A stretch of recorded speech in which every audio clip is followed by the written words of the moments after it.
السلام علیکم ورحمۃ اللہ وبرکاتہ۔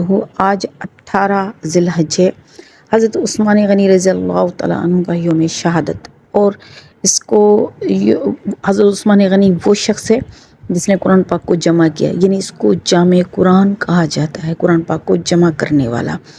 اب آپ دیکھیں کہ آج ہی پوری دنیا میں قرآن پاک کے لیے یوم تقدس کا دن منایا جا رہا ہے، قرآن پاک کی عزت احترام کرنے کے لیے پوری دنیا میں، خاص طور پر ویسٹرن دنیا میں، جو قرآن کی طرف، جو اسلام کی طرف، اور جو آپ صلی اللہ علیہ وسلم کی ذات کی طرف جو نفرت اور جو گستاخی کا ایک ٹرینڈ چل پڑا ہے، اس کو کنڈم کرنے کے لیے ہر بندے کو انٹرنیشنل فورم پر اپنی آواز ضرور اٹھانی چاہیے۔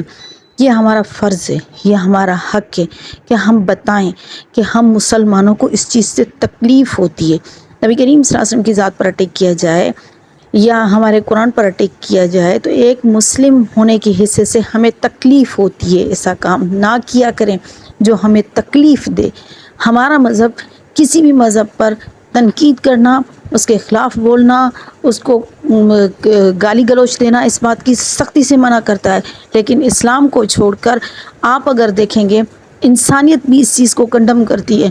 اس کے باوجود اگر دنیا میں ایسے واقعات ہو رہے ہیں تو اس کا سبب ہے مسلم چپ ہیں۔ چپ کیوں ہیں؟ ہمیں اپنی یہ چپ توڑنی پڑے گی، اپنے مذہب کے لیے، اپنے دین کے لیے، اپنے قرآن کے لیے، اپنے نبی کے لیے اٹھنا پڑے گا۔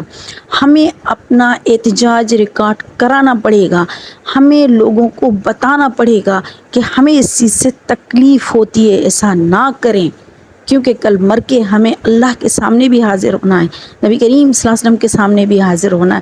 کیا منہ لے کر جائیں گے اللہ کے پاس، نبی کریم صلی اللہ علیہ وسلم کے سامنے، کہ یا اللہ ہم تیرے کلام کی حفاظت نہ کر سکے؟ حفاظت چلو ہمارے بس میں نہیں تھی، لیکن کم از کم کہنا تو ہمارے بس میں ہے، تو کہنا نہ چھوڑیں، اس ٹرینڈ کو کبھی نہ چھوڑیں، اس ٹرینڈ کو چلاتے رہیں۔ قرآن اللہ کا کلام ہے، ہمارے دلوں میں بستا ہے، ہمیں تکلیف ہوتی ہے، اس کے خلاف کوئی بھی غلط بات یا کوئی بھی بے حرمتی، کوئی بھی گستاخی قابل قبول نہیں ہے۔